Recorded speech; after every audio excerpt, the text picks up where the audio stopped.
just some tips for fitting the brackets. You just need to slacken the cap screws off 2.5 turns, which is easy to see with your Allen key. Then push it in with your finger, then just rotate it, and that will be enough for it to swing around into the 90-degree position to lock. Leave this one parallel, or these outer ones parallel first, then just slacken this one off to 2.5 turns, push it in, then with your Allen key start nipping it up. To check if it's gripped, you'll see that the gap in there will close. That's why you don't have that one clamped. And you say, right, that one is tight now. You then can tighten up that one. Well, nip them up. You tighten them up later. We'll nip them up. Then you come and put the second bracket on and you nip that up. Again, this one, then that one. That will tell you if it's moving and gripped. Then you tighten up this front one here. And you tighten it up so as it just starts to feel, just nip it up. So you can just feel some resistance.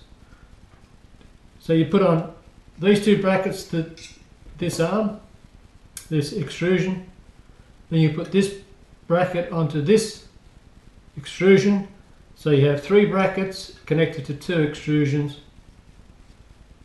For this one, you slacken that one off 2.5 turns.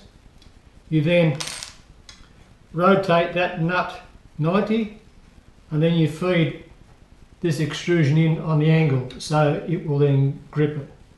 These two are then still parallel, and then that will allow it to slide in through here. So you have the slack, touch on there and slide in there.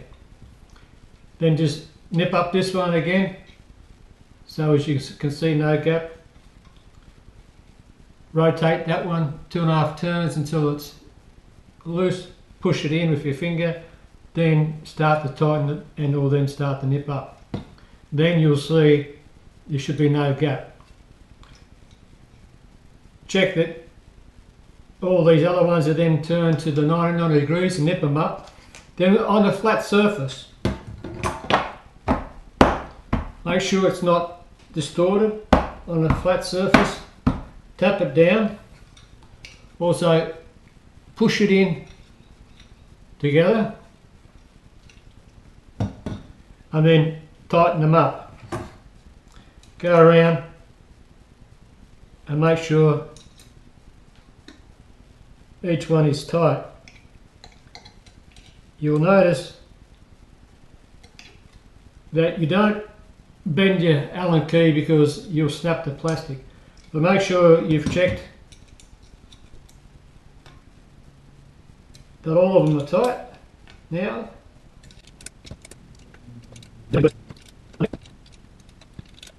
are they tight? Check again, just by tapping.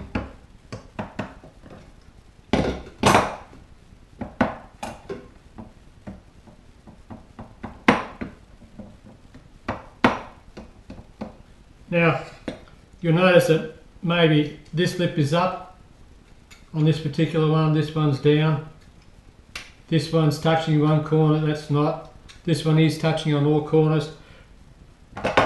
They are 3D printed plastic parts, they're not injection molded, so they do vary. Then with your 300mm digital vernier, you can easily measure corner to corner to corner, and they should be reasonably close. 0.2 of a mil. If it's, say it's 0.5, you then just need to loosen those up and push that one together a bit or that one out of it. So once you've done that, you then can get yourself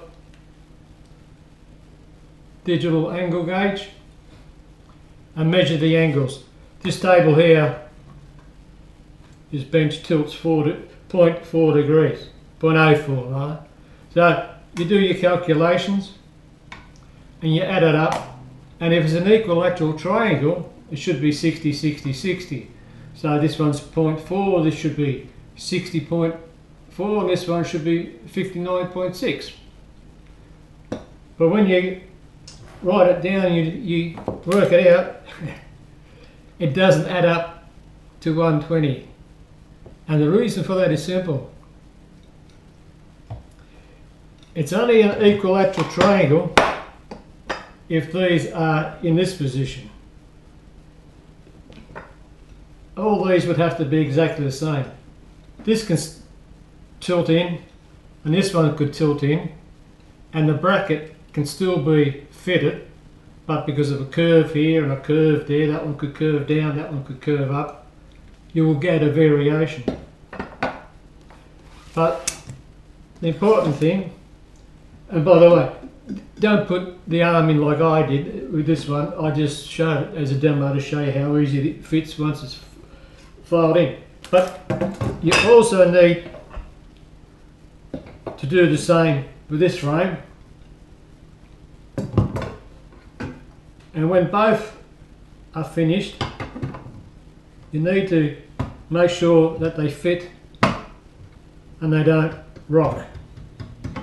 So both of them are flat. They're not the banana shape before. And check to see how well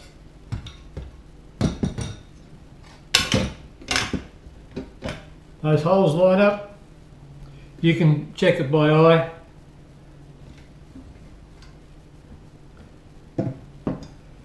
When I measured that distance from there to there, that distance from there to there, that distance from there to there, they were within 0.2 of a mil, and that same with these ones. And this dimension to these dimensions were also within 0.2 of a mil. So even though they're 0.2 of a degree out, that's manufacturing tolerances.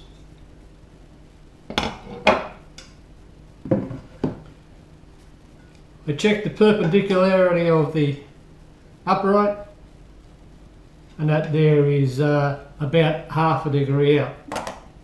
However, it's not tightened up yet. As you push it, it will move. So the idea there is, once you fit your uprights and you've knocked that down, this whole frame can tilt that way or that way or that way. So set it up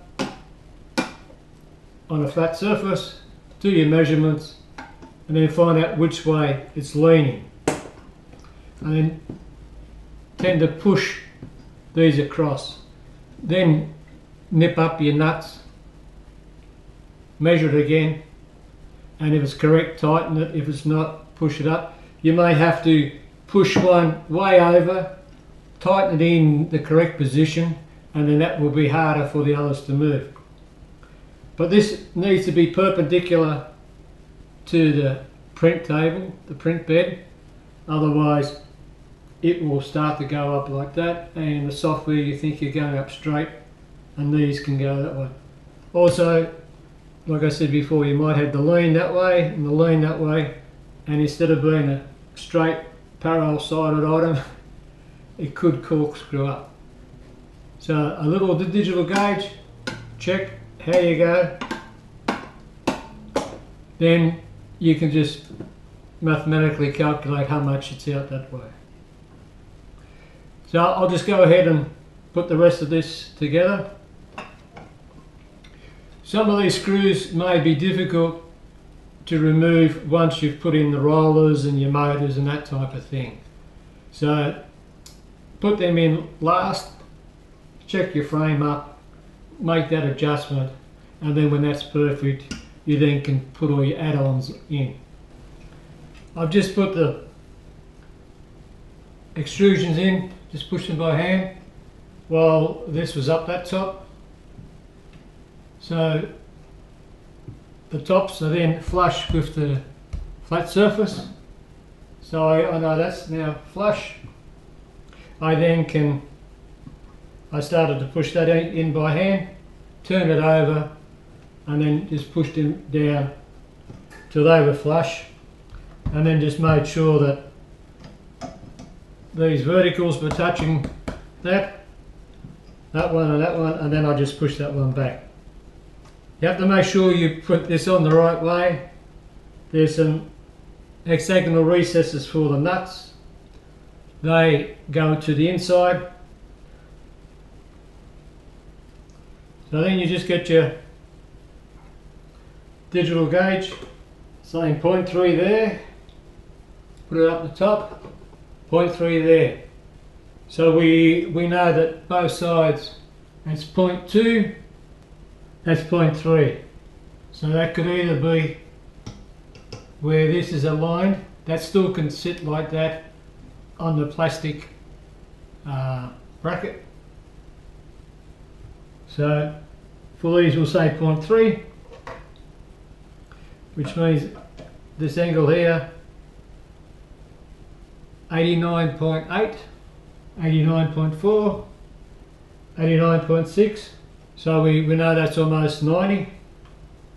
This one, and the table tilts that way, 0.4, and that's reading 89.8. So that's about a 0.2 of a degree tilt this way. That just needs to be pushed over. So what I'll do now is I'll tighten these nuts up and test it by rotating it and checking the angles, So I'll do that now and get back to you. Tightening these nuts up was a lot easier because you can actually look in and see if they have turned around with your 2.5 turns. So I've done that, I've tightened them up, and I've measured it. These are 0.2 degrees this difference in these uprights, but the frame, check it that way, it's fine. Check it there, fine. Check it there, bit of rocking. So two faces are square, the last one is out a bit. Now when you do a test print, a long tube, you then can measure it for perpendicularity and squareness, that sort of thing. And that might be causing you problems. If it is, what you may have to do is add a shim in there. But that may be just the distortion from the brackets themselves, as we measured before. And the difference in those degrees may be the curve, the banana effect that you've seen earlier on there. But at the moment, I'm happy with the frame. It's as well as can be expected. If you expect more, then don't buy 3D printed parts, either buy metal parts or injection molded parts. And I will now move on to fitting the